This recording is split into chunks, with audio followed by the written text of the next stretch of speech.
Mnogo je problema u šumarskom i drvoprerađivačkom sektoru u našoj zemlji, počevši od onih kadrovskih pa sve do činjenice da se još uvijek znatan dio šumskih površina nalazi pod minama iz prošloga rata. No ono što svakako najviše koči bilo kakav napredak u toj oblasti odnosi se na nedostatak bilo kakve razvojne strategije, a što je, barem kada je riječ o Federaciji Bosne i Hercegovine, najizravnija posljedica neusvajanja zakona o šumama.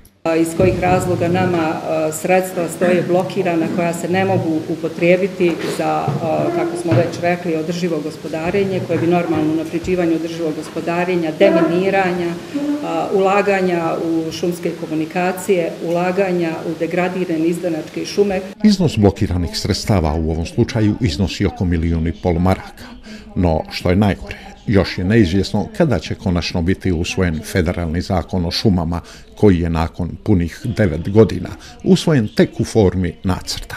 Samo želim reći da itekako ćemo sudjelovati u tome i činiti sve da se donese taj zakon, jer kako god je zajednička nadležnost, tako i treba biti zajednički interes kad je ovo u pitanju i županija i federacija. Mislimo da ima ovdje dosta velikog potencijala, da šumarstvo može biti mogućnost za novo zapošljavanje i treba naći pametan način kako zadržati kadar u Bosni i Hercegovini, jer ako nam ljudi od ovo što je gospodin Vojvodić pričao, onda uzalud nam i sve šume i svi novci. Kako se čulo ovom prigodom, drvni klaster Hercegovina stalno u svom djelovanju pokušava staviti akcent na školovanje kadrova koji su potrebni drvnoj industriji. U tome i uspjeva, a što se veoma pozitivno odražava i na izvoz. Što je najvažnije, što se povećava izvoz namještaja u odnosu na primarnu preradu, na rezanu građu.